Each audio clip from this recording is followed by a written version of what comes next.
स्वागत है फ्रेंड्स आप सभी का Vijay Singh study group channel में। मैं विजय सिंह और फ्रेंड्स लक्ष्मीकांत की पॉलिटी सीरीज अपनी चल रही है और आज हम पहुंच चुके हैं 16वें अध्याय में, जो कि हमारा है आपातकालीन प्रावधानों से संबंधित।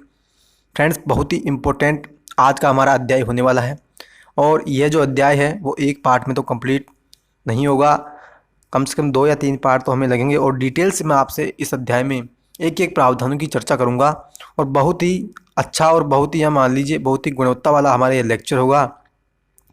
तो फ्रेंड्स जो है आप इस लेक्चर को जो है इसकी बिल्कुल ना करें और जितने भी इसके भाग बने उन सभी को आप जो है ज़रूर देखें। अगर आपकी समझ में ना आई तो जो है बार बार इसको देखें। लेकिन मित्रों बहुत ही इम्पोर्टेंट यह हमारा अध्याय है और अक्सर और ज़्यादातर एग्ज़ाम जितने भी होते हैं उसमें इससे संबंधित यानी इस अध्याय से संबंधित जो है क्वेश्चन पूछे जाते हैं। तो फ्रेंड्स आज हम स्टार्ट करेंगे इमरजेंसी प्रोविज़न वाला हमारा 16वां अध्याय। तो फ्रेंड्स अभी तक आपने चैनल सब्सक्राइब नहीं किया तो आप चैनल को सब्सक्राइब कर लें और पास ही के नोटिफिकेशन बेल के ऑल के बटन पर आप क्लिक कर लें ताकि मेरी सभी वीडियो के नोटिफिकेशन आपको आसानी से मिलें। तो फ्रेंड्स अब हम चर्चा कर रहे हैं आपातकालीन प्रावधानों के बारे में। तो फ्रेंड्स यहाँ बात की जा रही है कि संविधान के भाग 18 में अनुच्छेद 352 से 360 तक आपातकालीन प्रावधानों का उल्लेख किया है। यानी फ्रेंड्स हमारा संविधान का भाग 18 और संविधान के भाग 18 में अनुच्छेद 352 से 360 तक हमने आपातकालीन प्रावधानों के बारे में चर्चा की। और हाँ फ्रेंड्स आपको मैं एक बात जो है बता दूं कि ये जो हमारा टॉपिक कंप्लीट हो जाएगा तो इस टॉपिक के कंप्लीट होने के बाद आपके लिए मैं क्वेश्चंस लेकर के आऊँगा हमारे इस टॉपिक से संबंधित। तो आप जो है डिटेल से इस टॉपिक को अब बहुत अच्छी से समझ लीजिए। तो हम चर्चा कर रहे थे कि ये करा है कि अनुच्छेद 352 से हमने 360 तक आपातकालीन प्रावधानों के बारे में हमने संविधान के बारे में बताया। यानी हमने संविधान में जो है भाग 18 में आपातकालीन प्रावधानों के बारे में हमने जो है बताया है। आगे कहते हैं कि यह प्रावधान केंद्र को किसी भी असामान्य स्थिति से निपटने के लिए सक्षम बनाते हैं। यानी फ्रेंड्स अगर मान लीजिए कोई ऐसी असामान्य स्थिति बन जाए तो उस स्थिति से भारत की जो सरकार होगी वो कैसे निपटेगी। तो उस स्थिति से निपटने के लिए संविधान निर्माताओं ने क्या किया था कि इस प्रावधान को हमारे संविधान के अंतर्गत संविधान में शामिल किया था। तो आगे बात की जाती है कि संविधान में इन प्रावधानों को जोड़ने का उद्देश्य था देश में संप्रभुता, एकता, अखंडता, लोकतांत्रिक राजनीतिक व्यवस्था और संविधान की सुरक्षा। यानी फ्रेंड्स ये कह रहा है कि संविधान निर्माताओं ने इन प्रावधानों को हमारे संविधान में इसलिए जोड़ा ताकि हमारी जो भारत की जो एकता है और जो संप्रभुता है वो बनी रहे और भारत एक रहे और भारत की जो लोकतांत्रिक राजनीतिक व्यवस्था है यानी भारत में जो लोकतंत्र है वो भी बना रहे और संविधान भी हमारी जो है यानी संविधान की भी सुरक्षा हमारे देश में होती रहे। आगे मित्रों बात कही जा रही है कि आपातकालीन स्थिति में केंद्र सरकार सर्वशक्तिमान हो जाती है और राज्य केंद्र के संपूर्ण नियंत्रण में आ जाते हैं। यानी फ्रेंड्स जब आपातकाल देश में लग जाए तो केंद्र की जो सरकार होती है वही फिर सर्वशक्तिमान होती है। यानी सबसे ज़्यादा और सबसे शक्तिशाली फिर जो है केंद्र की सरकार होती है और राज्य जो होते हैं वो पूरे केंद्र के नियंत्रण में आ जाते हैं। यानी मित्रों ऐसा समझ लीजिए कि अगर भारत देश में अगर यानी मान लीजिए वर्तमान में भारत देश में अगर आपातकाल लग जाए तो राज्यों के पास जो भी शक्तियां हैं न्यायिक शक्तियों के अलावा यानी न्यायपालिका की जो शक्तियां होती है वो तो बनी रहती है, लेकिन राज्य के पास जितनी भी शक्तियां होगी वो सभी शक्तियां केंद्र की सरकार के अंतर्गत चली जाती है। आगे फ्रेंड्स कहते हैं कि ये संविधान में औपचारिक संशोधन किए बिना ही संघीय ढांचे को एकात्मक ढांचे में परिवर्तित कर देते हैं। यानी मित्रों मैंने आपसे जब संघीय व्यवस्था के बारे में चर्चा की थी तो मैंने आपको बताया था कि हमारा जो संविधान है वो संघीय हमारा जो संविधान है और हमने जो है इसमें 2 विशेषताएँ बताई कि हमने जो है संघीय विशेषताओं के बारे में मैंने आपसे चर्चा की थी और एकात्मक विशेषताओं के बारे में ऐसा मैंने आपसे चर्चा की थी। यानी वे कौन सी परिस्थितियाँ हैं कि जब हमारा संविधान संघीय हमें नज़र आता है यानी शक्तियों का बंटवारा हमें संविधान में दिखाई पड़ता है और वे कौन से स्थितियां बनती है कि जब हमारे संविधान में हमें ऐसा लगता है कि नहीं हमने संविधान के द्वारा शक्तियों को नहीं बांटा और हमने सभी शक्तियां जो है केंद्र की सरकार को दे दी। तो मित्रों वही बात यहाँ कही जा रही है कि जब हमारे देश में आपातकाल लग जाता है तो हम जो है किसी भी प्रकार का संशोधन नहीं करते हैं, लेकिन फिर भी हमें जो है हमें यह देखने को नज़र आता है कि हमारे संविधान के द्वारा जो है सारी शक्तियाँ जो है केंद्र के सरकार के पक्ष में चली गई। यानी आपातकाल में हमें जो है ऐसा नज़र आता है कि हमने शक्तियाँ जो है सारी जितनी भी शक्तियाँ हैं वो हमने केंद्र की सरकार को दे दी और राज्य को हमने किसी भी प्रकार की शक्तियाँ नहीं दी। ऐसा हमें लगता है कब, जब हमारे देश में आपातकाल लग जाता है। आगे फ्रेंड्स कह रहा है, सामान्य समय में राजनीतिक व्यवस्था का संघीय स्वरूप से आपातकाल में एकात्मक स्वरूप में इस प्रकार का परिवर्तन भारत के संविधान की एक यूनिक विशेषता है। इस परिप्रेक्ष्य में डॉक्टर बी एम अम्बेडकर ने संविधान में कहा, यानी फ्रेंड्स ये कह रहे हैं कि जब आपातकाल में हमारे देश का संविधान जो होगा वो एकात्मक जब हो जाता है, तो ये जो एकात्मक संविधान हमारा आपातकाल में बन जाता है, ये हमारे संविधान की एक बहुत ही यूनिक विशेषता, यानी किसी अन्य देशों के संविधान में ऐसी विशेषता नहीं देखने को मिलती। और इसी संदर्भ में जो है बी आर अम्बेडकर ने भी कुछ कहा है, तो कह रहे हैं कि अम्बेडकर ने ऐसा कहा कि अमेरिका सहित सभी संघीय व्यवस्थाएं संघवाद के कड़े स्वरूप में हैं, किसी भी परिस्थिति में ये अपना स्वरूप और आकार परिवर्तित नहीं करते। यानी फ्रेंड्स ये कह रहा है कि जो अमेरिका की जो सरकार है और अमेरिका की जो व्यवस्था है, राजनीतिक व्यवस्था, वो ऐसी व्यवस्था है कि कोई सी भी परिस्थिति क्यों ना आ जाए, लेकिन वहाँ का जो संविधान का स्वरूप है वो कभी नहीं बदलता। लेकिन भारत में संविधान का स्वरूप आपातकाल में बदल जाता है, यानी संघीय से एकात्मक में भारत का संविधान का स्वरूप आपातकाल में बदल जाता है। और आगे मित्रों कहते हैं कि दूसरी ओर भारत का संविधान समय और परिस्थिति के अनुसार एकात्मक और संघीय दोनों प्रकार का हो सकता है। यानी मित्रों मैंने आपसे चर्चा की कि भारत का जो संविधान है वो आपातकाल में एकात्मक हो जाता है संघीय से, और कहते हैं कि इस प्रकार निर्मित किया गया कि सामान्यतः यह संघीय व्यवस्था के अनुरूप कार्य करता है, परंतु आपातकाल में यह नकारात्मक व्यवस्था के रूप में कार्य करता है। यानी सामान्य अगर स्थिति हो तो हम हमारे संविधान को संघीय रूप में पाते हैं, लेकिन अगर आपातकाल हमारे देश में लगा हुआ हो तो हमें ऐसा लगता है कि हमारा संविधान जो है एकात्मक है, यानी सभी शक्तियाँ केंद्र के पक्ष में हैं।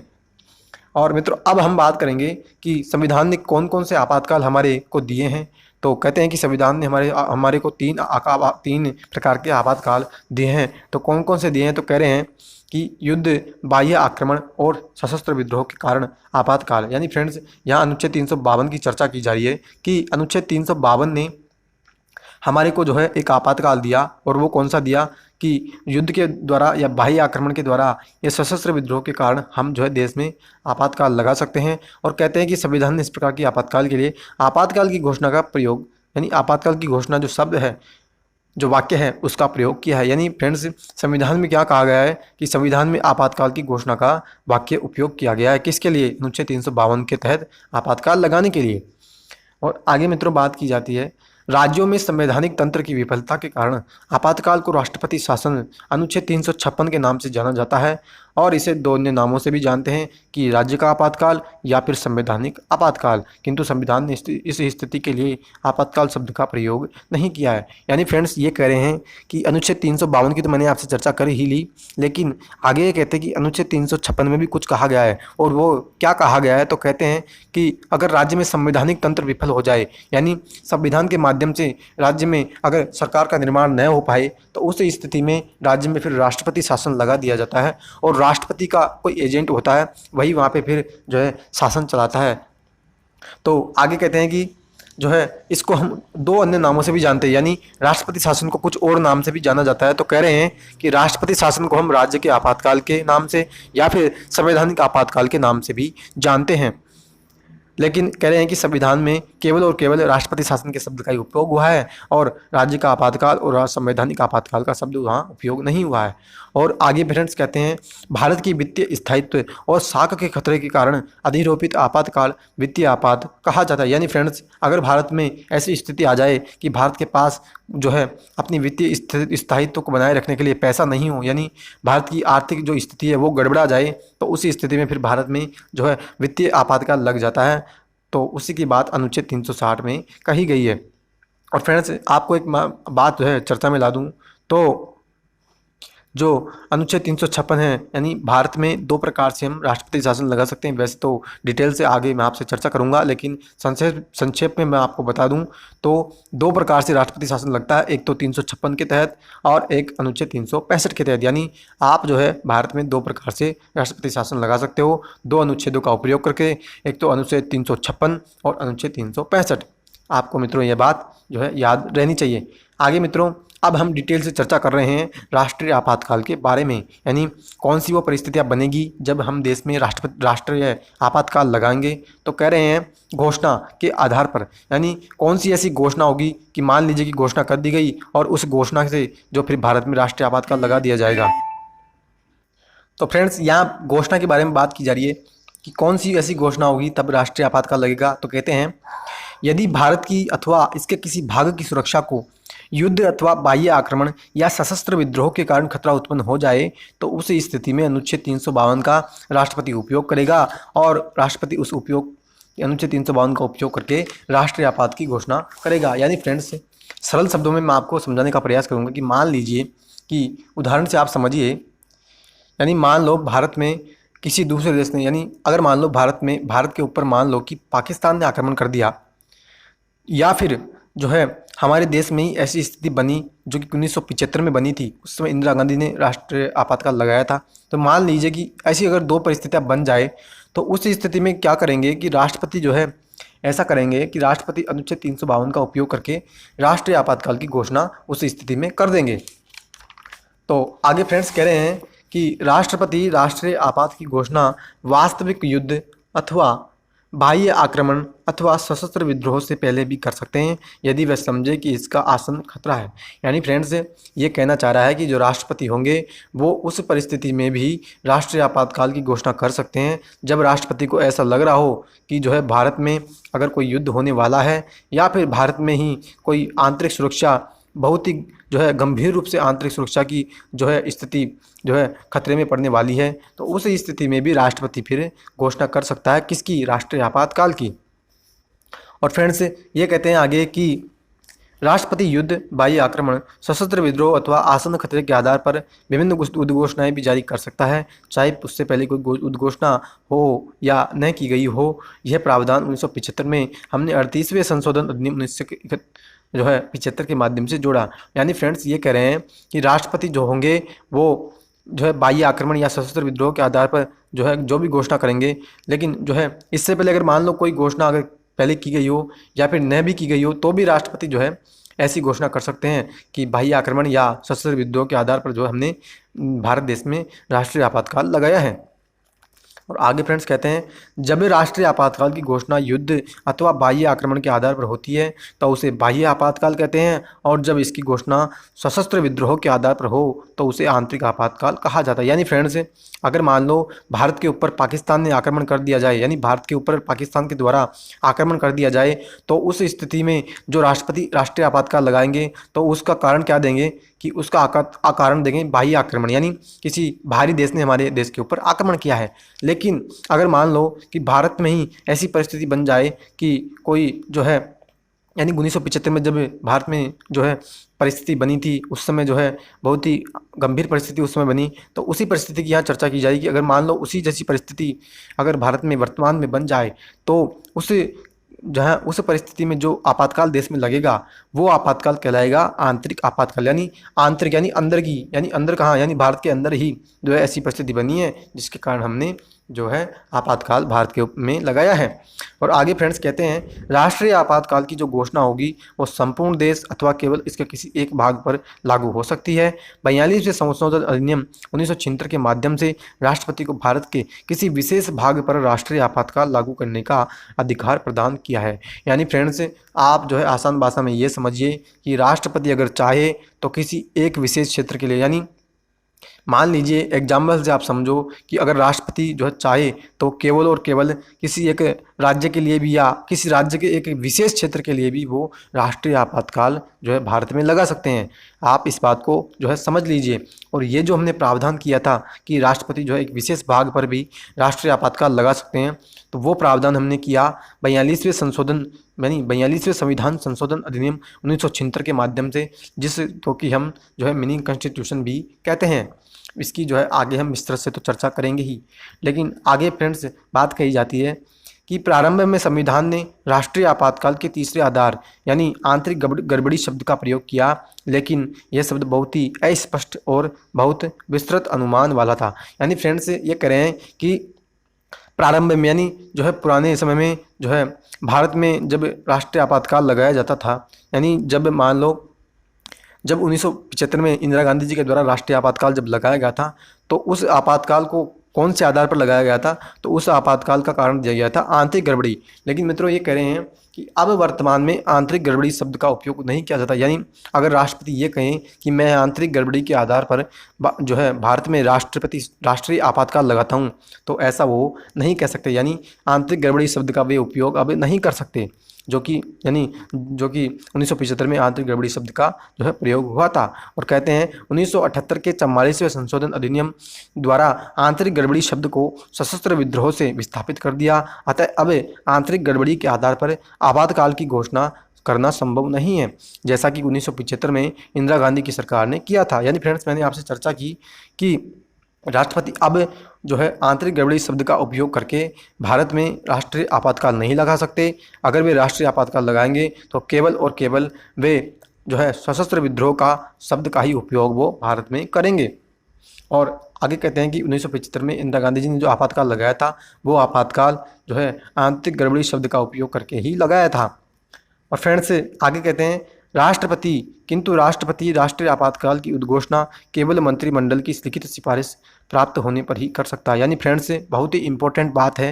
यानी राष्ट्रपति जो है अपनी मर्जी से ही राष्ट्रीय आपातकाल नहीं लगाएगा कि हाँ मुझे लग रहा है कि हाँ मुझे राष्ट्र में यानी भारत में राष्ट्रीय आपातकाल लगा देना चाहिए, तो वो अपनी मर्जी से कुछ भी नहीं कर सकते। वो अगर राष्ट्रीय आपातकाल लगाएंगे तो कैसे लगाएंगे? जो है भारत का जो मंत्रिमंडल होगा, यानी भारत की जो कैबिनेट होगी, भारत सरकार की जो कैबिनेट है, वो लिखित सिफारिश करेगी। यानी मौखिक सिफारिश नहीं, यानी मुँह से कह दिया नहीं, ऐसे नहीं होगा। जो है उसको लिखित में देना होगा, तब ही राष्ट्रपति जो है आपातकाल लगाएंगे भारत में। कह रहे हैं इसका तात्पर्य यह है आपातकाल की घोषणा केवल मंत्रिमंडल की सहमति से हो सकती है, न कि मात्र प्रधानमंत्री की सलाह से। यानी फ्रेंड्स, आपको मैं जो बताऊं तो 1975 में क्या हुआ था कि इंदिरा गांधी ने आपातकाल लगाया। तो क्या हुआ, इंदिरा गांधी ने क्या कहा कि इंदिरा गांधी ने जो है राष्ट्रपति को ये कह दिया कि जो है आप जो है आपातकाल लगा दीजिए। लेकिन मित्रों, जो है आपको एक बात और बताऊं तो इंदिरा गांधी जी ने क्या किया कि जो कैबिनेट थी, यानी जो वहाँ की जो कैबिनेट जो मंत्रिमंडल था, उसको तो उन्होंने बताया ही नहीं था। उसको तो बिना बताए ही जो है राष्ट्रपति को पहले ही बता दिया कि आप जो है आपातकाल लगा दीजिए। लेकिन यहाँ जो कह रहे हैं कि अब जो आपातकाल अगर लगाएंगे आप, तो सबसे पहले आपको मंत्रिमंडल यानी कि जो कैबिनेट जो होते हैं, जो भारत की जो कैबिनेट है, यानी कैबिनेट का मतलब होता है कि जो महत्वपूर्ण मंत्री उसके अंदर, यानी जो भी महत्वपूर्ण मंत्री यानी रक्षा, विदेश मंत्री या वित्त मंत्री, जो भी मंत्री मुख्य होते हैं, उन सबसे बन करके मिलकर के एक जो है कैबिनेट बनती है। तो उसी कैबिनेट की सिफारिश से, यानी उसी कैबिनेट से आपको सलाह लेनी पड़ेगी, तभी ही आप जो है राष्ट्रीय आपातकाल लगा सकते हैं। केवल ऐसा नहीं हो सकता कि हाँ प्रधानमंत्री, आज के प्रधानमंत्री ये कह दें कि हाँ जो राष्ट्रपति जी आप जो है भारत में राष्ट्रीय आपातकाल लगा दीजिए, तो ऐसा नहीं हो सकता। आपको जो है पहले पूरी कैबिनेट से सहमति लेनी पड़ेगी, तब ही आप जो है भारत में राष्ट्रीय आपातकाल लगा सकते हो। और आगे फ्रेंड्स ये कह रहे हैं कि 1975 में प्रधानमंत्री इंदिरा गांधी ने बिना मंत्रिमंडल की सलाह के राष्ट्रपति को आपातकाल की घोषणा करने की सलाह दी और आपातकाल लागू करने के बाद मंत्रिमंडल को घोषणा के बारे में बताया। यानी मित्रों, मैंने आपसे अभी चर्चा की थी कि इंदिरा गांधी ने क्या किया, मंत्रिमंडल को तो पहले बताया ही नहीं, लेकिन जो है बाद में मंत्रिमंडल को तो बताया, और उससे पहले ही भारत में राष्ट्रीय आपातकाल लग चुका था।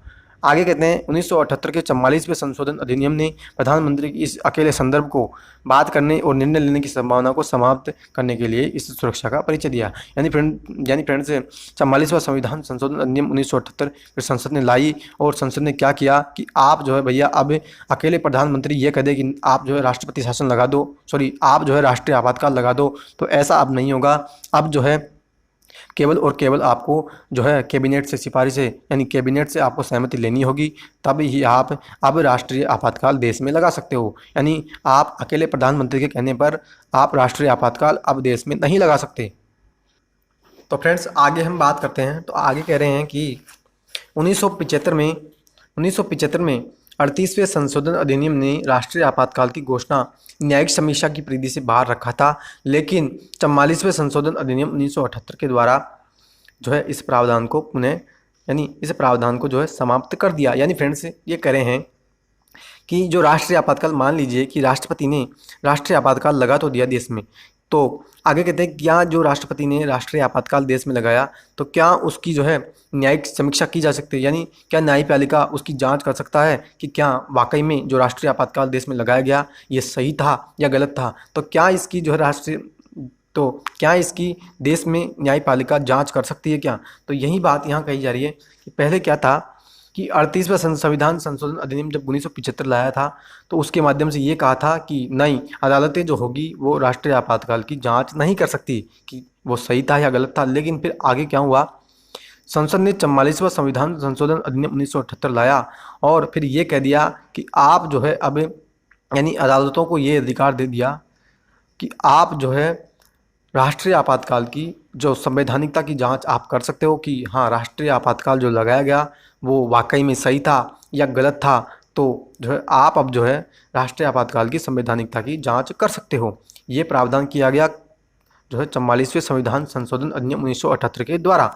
आगे फ्रेंड्स कह रहे हैं कि इसके अलावा मिनर्वा मिल्स मामले 1980 में सुप्रीम कोर्ट ने कहा था कि राष्ट्रीय आपातकाल की उद्घोषणा को इस आधार पर कि वह पूरी तरह बाह्य प्रभाव और असंबद्ध तथ्यों पर या विवेक शून्य या हठधर्मिता के आधार पर की गई हो तो अदालत में चुनौती दी जा सकती है। यानी फ्रेंड्स ये कह रहा है कि मिनर्वा मिल्स मामला 1980 में आया और उसमें सुप्रीम कोर्ट ने क्या कहा, तो कह रहे हैं कि उसमें सुप्रीम कोर्ट ने ये बात कही कि अगर मान लो राष्ट्रीय आपातकाल देश में लगाया गया और वो कैसे लगाया गया तो उसका कारण दे रहे हैं कि मान लीजिए बाह्य प्रभाव के आधार पर, यानी जो है अपने जो है लाभकारी उद्देश्यों के लिए अगर मान लो राष्ट्रीय आपातकाल लगा दिया गया हो या हठधर्मिता के आधार पर, यानी जो है देश में जो है हठधर्मिता यानी जो अपनी मन मर्जी से देश में जो है राष्ट्रीय आपातकाल अगर लगा दिया गया है तो राष्ट्रीय आपातकाल को जो अदालत में जा कर के चुनौती दी जा सकती है, यानी अदालतें फिर राष्ट्रीय आपातकाल को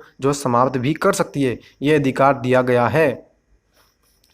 तो अब हम फ्रेंड्स बात करेंगे कि आखिर राष्ट्रीय आपातकाल की मैंने आपसे चर्चा की कि राष्ट्रीय आपातकाल कैसे कैसे लगाया जाता है, कौन से ऐसे कारण हैं और कौन से ऐसे जो है प्रावधान हैं उनके माध्यम से ही आप राष्ट्रीय आपातकाल लगा सकते हो। तो अब हम बात करेंगे कि राष्ट्रीय आपातकाल की जो प्रक्रिया होगी वो कैसे होगी, यानी राष्ट्रीय आपातकाल कौन से सदन में लाया जाएगा, लगाने के लिए जो बिल लाया जाएगा वो कैसे लाया जाएगा, कौन उसको जो है पारित करेगा, तो उन सभी की हम अब हम चर्चा करने जा रहे हैं। तो कह रहे हैं संसदीय अनुमोदन और समयावधि, यानी संसद के दोनों सदनों के द्वारा आपातकाल की उद्घोषणा जारी होने के 1 माह के भीतर अनुमोदित होनी आवश्यक है। यानी फ्रेंड्स मित्रों ये कहना चाह रहा है कि मान लो राष्ट्रपति ने घोषणा तो कर दी कि राष्ट्रीय आपातकाल देश में लगाया गया है, लेकिन जो घोषणा की उसको जो है अनुमोदन तो लेना होगा संसद से। तो कह रहे हैं कि जो उद्घोषणा होगी उसको 1 माह के भीतर भीतर, यानी मान लीजिए कि 1 जनवरी 2020 को राष्ट्रपति ने जो है राष्ट्रीय आपातकाल देश में लगाया, तो 1 जनवरी 2020 के बाद यानी आने वाले अगले महीने यानी 1 जो फरवरी होगी 2020, तो इस 1 माह की अवधि में आपको जो है राष्ट्रीय आपातकाल को संसद से जो है अनुमोदन लेना होगा। ठीक है मित्रों, और आगे कहते हैं प्रारंभ में संसद के द्वारा अनुमोदन की दी गई यह समय सीमा 2 माह थी, लेकिन 44वें संविधान संशोधन अधिनियम 1978 के माध्यम से इसे हटा दिया गया। यानी फ्रेंड्स ये कह रहे हैं कि पहले क्या होता था 1978 से, यानी पहले ऐसा होता था कि जो राष्ट्रीय आपातकाल की जो घोषणा की जाती थी और उस घोषणा को जो अनुमोदन लेना होता था संसद से, तो पहले क्या था कि 2 माह का समय दिया जाता था। यानी मान लीजिए मैंने आपसे अभी एग्जांपल दिया कि मान लो 1 जनवरी 2020 को राष्ट्रीय आपातकाल की घोषणा कर दी गई और 1 फरवरी 2020 तक का जो है अब समय दिया जाता है। लेकिन पहले क्या होता था कि 1 जनवरी 2020 को मान लो राष्ट्रीय आपातकाल की घोषणा कर दी तो 1 मार्च यानी 2 माह तक का आपको समय मिलता था। आप 2 माह के अंदर जो है राष्ट्रीय आपातकाल की जो घोषणा की गई है उसको आप संसद से अनुमोदन करवा सकते हो। लेकिन जो है 1978 के 44वें संविधान संशोधन ने जो है इसकी अवधि को घटा दिया, यानी 2 माह से फिर उसको 1 माह कर दिया गया था। यही बात यहाँ कही जा रही है। आगे फ्रेंड्स कहते हैं कि किंतु आपातकाल की उद्घोषणा ऐसे समय हो कि जब लोकसभा का विघटन हो गया हो या लोकसभा का विघटन 1 माह के समय में बिना उद्घोषणा के अनुमोदन के हो गया हो, तब उद्घोषणा लोकसभा के पुनर्गठन के बाद पहली बैठक से 30 दिनों तक जारी रहेगी, जबकि इस बीच राज्यसभा ने इसका अनुमोदन कर दिया हो। यानी फ्रेंड्स इसकी भाषा बहुत जो है जटिल भाषा है, लेकिन सरल शब्दों में आप ऐसा समझ लो कि मान लीजिए राष्ट्रपति ने आपातकाल की घोषणा की कौन से समय, कि उस समय जो है लोकसभा जो है काम नहीं कर रही थी, यानी जो लोकसभा विघटन में थी, यानी लोकसभा उस समय थी ही नहीं। या फिर ये कह रहा है कि मान लो उस समय जो है राष्ट्रपति ने राष्ट्रीय आपातकाल की घोषणा की कि लोकसभा थी तो, लेकिन जो है 1 माह की जो अवधि मैंने आपको बताई, उस 1 माह की अवधि में जो है राष्ट्र जो लोकसभा है वो विघटित हो गई। यानी 1 माह के अंदर जो है वो लोकसभा विघटित हो गई और लोकसभा ने क्या किया, उसका अनुमोदन ही नहीं किया। यानी लोकसभा या तो थी नहीं, या अगर थी लोकसभा उस समय कार्यरत, तो जो है 1 माह की जो अवधि है उसके अंतर्गत उसने अनुमोदन नहीं किया, लेकिन अनुमोदन किए बिना ही वो विघटित हो गई। तो उसी स्थिति की यहाँ बात की जा रही है। तो उसी स्थिति में फिर कैसे उसका अनुमोदन होगा, तो ये कह रहे हैं कि उस स्थिति में फिर ऐसे अनुमोदन हो गया कि जो है नई लोकसभा का जो है गठन होगा, और नई लोकसभा के गठन के बाद उसकी जब भी नई लोकसभा की पहली बैठक होगी, तो नई लोकसभा की पहली बैठक के आने वाले जितने भी 30 दिन होंगे, यानी आने वाले जो 30 दिन हैं, उन 30 दिनों के अंदर उस लोकसभा को, जो नई लोकसभा गठित हुई है, उस नई लोकसभा को उस राष्ट्रीय उद्घोषणा को, यानी राष्ट्रीय आपातकाल की जो घोषणा हुई है उसको अनुमोदन उसको देना होगा। लेकिन मित्रों आगे फिर ये कहता है कि इस बीच राज्यसभा ने उसका अनुमोदन कर दिया हो। यानी मित्रों ये जो अभी परिस्थिति मैंने आपको बताई कि या तो लोकसभा उस समय थी नहीं, या लोकसभा थी तो जो है 30 दिनों के अंतर्गत ही, यानी 30 दिनों के अंदर ही उसका विघटन हो गया, तो ये जो अवधि है, इस अवधि में जो है राज्यसभा ने उसको अनुमोदन दे दिया होना चाहिए। यानी राज्यसभा तो उस समय उसका अनुमोदन कर चुकी है, यहाँ केवल बात लोकसभा की कर रहे हैं हम। यानी राज्यसभा ने उसका अनुमोदन इस अवधि में कर दिया होना चाहिए। यानी राज्यसभा उस अवधि में इस राष्ट्रीय आपातकाल की उद्घोषणा को उसको अनुमोदन दे दिया जाना चाहिए, ये यहाँ कहना चाह रहा है। आगे फ्रेंड्स कह रहा है यदि संसद के दोनों सदनों से इसका अनुमोदन हो जाए तो आपातकाल 6 महीने तक जारी रहता है, और प्रत्येक 6 माह के अंतर्गत हम संसद के अनुमोदन से इसे अनंत काल तक बढ़ा सकते हैं। यानी फ्रेंड्स ये कहना चाह रहा है कि मान लो लोकसभा ने उसको पारित कर दिया, यानी लोकसभा ने उस उद्घोषणा को अनुमोदन दे दिया और राज्यसभा ने भी उसका अनुमोदन कर दिया, तो जो आपातकाल लगेगा वो आपातकाल केवल और केवल, याद रखिएगा आप, आपातकाल जो है लगता है वो केवल और केवल 6 माह तक ही लगता है। यानी एक बार में आप आपातकाल 6 माह तक ही लगा सकते हो, लेकिन अगर आपको 6 माह से अधिक उसको बढ़ाना है तो फिर आप वापस उसको आपको संसद का अनुमोदन लेना होता है। यानी आप प्रत्येक 6 माह के बाद जो है संसद के अनुमोदन से उसको जो है चाहे जितने समय तक आप बढ़ा सकते हो। यानी मान लीजिए आपको आपातकाल लगाना है, तो आपातकाल मान लो 6 माह तक लग गया, लेकिन ऐसी स्थिति है कि जो है राष्ट्रीय आपातकाल अब भी लगा रहना चाहिए। यानी वर्तमान में भारत में ऐसी स्थिति बन रही है कि आपातकाल जो है वर्तमान में लगा रहना चाहिए। तो फिर उस समय संसद क्या करेगी कि, यानी उस समय जो भी सरकार होगी वो क्या करेगी कि वो जो है उस आपातकाल को बढ़ाने पर जो है सहमत होगी। तो आपातकाल को आप उसी स्थिति में बढ़ा सकते हो जब आपको जो है संसद से उसको दोबारा मंजूरी मिले, यानी संसद फिर उसका अनुमोदन जो है देगी, तभी आप उसको जो है आने वाले 6 महीनों के लिए फिर से आप आपातकाल को बढ़ा सकते हो। आगे कह रहे हैं आवधिक संसदीय अनुमोदन का यह प्रावधान भी 1978 के 44वें संशोधन अधिनियम के द्वारा किया गया है। और आगे कहते हैं कि इससे पहले आपातकाल एक बार संसद के द्वारा अनुमोदन के पश्चात मंत्रिमंडल की इच्छा अनुसार प्रभावी रह सकता था। यानी फ्रेंड्स ये क्या कह रहा है, आप समझिए कि पहले क्या होता था कि मान लो आपातकाल अगर देश में लग जाता था एक बार, तो फिर उसको जो है चाहे जितने समय तक वो लगा रहता था, यानी उसको फिर जो है वापस से अनुमोदन नहीं लेना पड़ता था। यानी वर्तमान में क्या होता है, आपने आपातकाल लगाया, केवल 6 माह तक आपातकाल जारी रहेगा। अगर आपको वापस आपातकाल बढ़ाना है तो आप फिर से संसद की अनुमति लो और फिर से आप जो है उसको 6 माह तक बढ़ा लो। यानी 6 महीने करते करते आप उसको चाहे जितना समय तक बढ़ा सकते हो। लेकिन पहले क्या होता था, एक बार आप आपातकाल की उद्घोषणा कर दो, एक बार आप संसद से अनुमोदन ले लो, फिर आप चाहे जितने समय तक उसको लगा रहने दो। यानी आपकी मर्जी है, आप चाहे तो उसको 2 साल तक लगा रहने सकते हो, या आप चाहें तो उसको 5 साल तक अपने देश में लगा रहने देने सकते हो। तो उसी की बात यहाँ की जा रही है कि फिर संसद ने जो है 44वां संविधान संशोधन जो है संसद लेकर के आई, और संसद ने जो है इस प्रावधान को गलत समझा था कि हाँ आपकी मर्जी है कि आप जो है 2 साल तक या 5 साल तक आपातकाल लगाए रख सकते हो। तो फिर संसद ने क्या किया कि ये संशोधन अधिनियम संसद लेकर के आई, और जो मैंने आपको बताया कि 6 माह तक के आप बढ़ा सकते हो, तो उस प्रावधान का फिर संसद ने जो है ये प्रावधान संसद ने किया।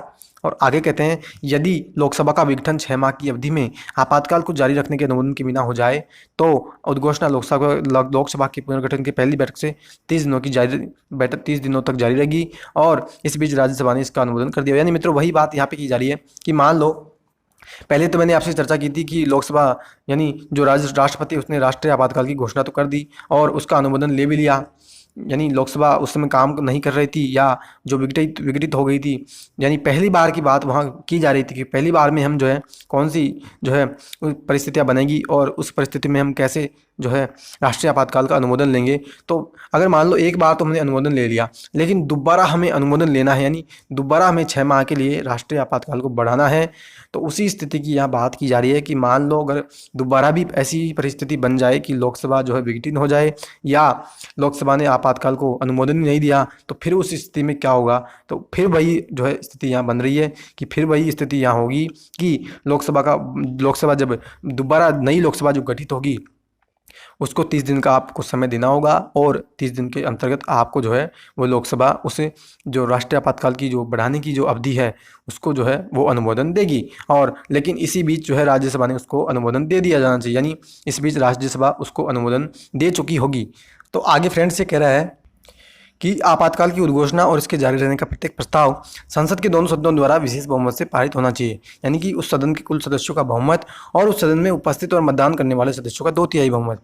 यानी फ्रेंड्स आपातकाल की उद्घोषणा तो हमने कर दी और उस उद्घोषणा को हमें अनुमोदन लेना है, तो हमें बहुमत कितना लेना होगा, तो उसी की यहाँ चर्चा की जा रही है। उस सदन के कुल सदस्यों का बहुमत, यानी मान लो लोकसभा में आपातकाल की उद्घोषणा को अनुमोदन हमें लेना है, तो लोकसभा में कितनी सीटें होती है, 543 सीटें वर्तमान में हैं। तो 543 सीटों का हमें पूर्ण बहुमत लेना हो तो 272 सीटें, तो यानी 272 सदस्य तो वहाँ होने चाहिए। पहला तो शर्त यहाँ यह की जा रही है, यानी 272 तो होने चाहिए। 272 से ज़्यादा तो कितने भी हो सकते हैं, आप ये याद रखिए। 272 तो वहाँ होने चाहिए उसको पारित करने के लिए। 272 से ज़्यादा तो आप कितने भी ले सकते हो, ठीक है। और आगे कहता है कि उस सदन में उपस्थित और मतदान करने वाले सदस्यों का बहुमत, यानी मान लो 272 की एक तो शर्त यहाँ पूरी हो गई, लेकिन वहाँ जो सदस्य उपस्थित थे वो कितने सदस्य थे। मान लो कि उस लोकसभा में उस दिन जो है 400 सदस्य उपस्थित थे, तो 400 सदस्यों का आप फिर 2/3 बहुमत निकाल लो, तो कितना होगा 400 का 2/3 बहुमत। तो मित्रों 400 का 2/3 बहुमत होगा 266। तो इस प्रकार से मैंने आपको बताया कि कैसे हमें जो है राष्ट्रीय आपातकाल की उद्घोषणा को अनुमोदन लेना होगा। तो ये प्रक्रिया मैंने आपको आसान शब्दों में समझाई है।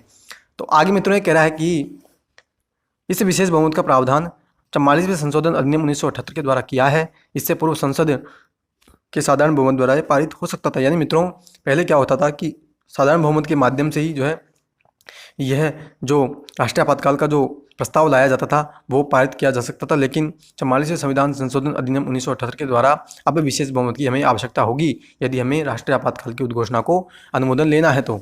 और मित्रों आगे कहता है कि हम राष्ट्रीय आपातकाल तो हमने लगा दिया, लेकिन हम उसकी समाप्ति कैसे करेंगे ये तो बताइए। तो कह रहे हैं कि राष्ट्रपति के द्वारा आपातकाल की उद्घोषणा को किसी भी समय एक दूसरी उद्घोषणा से हम समाप्त कर सकते हैं। ऐसी उद्घोषणा को संसदीय अनुमोदन की आवश्यकता नहीं होगी। यानी मित्रों जो अभी मैंने इतनी लंबी प्रक्रिया आपको समझाई कि राष्ट्रीय आपातकाल हमें लगाना है तो कैसे कैसे लगाया जाएगा, कौन उसको अनुमोदन देगा, फिर दोबारा हमें उसको बढ़ाना है तो कैसे उसकी प्रक्रिया होगी और कितना हमें बहुमत लेना होगा। तो ये सभी जो कार्यक्रम हमें जो करना होता है लगाने के लिए, ये इतना बड़ा कार्यक्रम हमें हटाने के लिए नहीं करना है। हमें तो केवल क्या करना है, राष्ट्रपति दूसरी उद्घोषणा करेंगे कि हाँ, राष्ट्रपति कहेंगे कि हाँ मैं जो है आज भारत में जो है इस दिन जो है भारत में जो राष्ट्रीय आपातकाल लगाया गया था मैं उस राष्ट्रीय आपातकाल को आज से समाप्त करने की घोषणा करता हूँ, और ऐसी घोषणा से राष्ट्रीय आपातकाल फिर भारत में समाप्त हो जाएगा।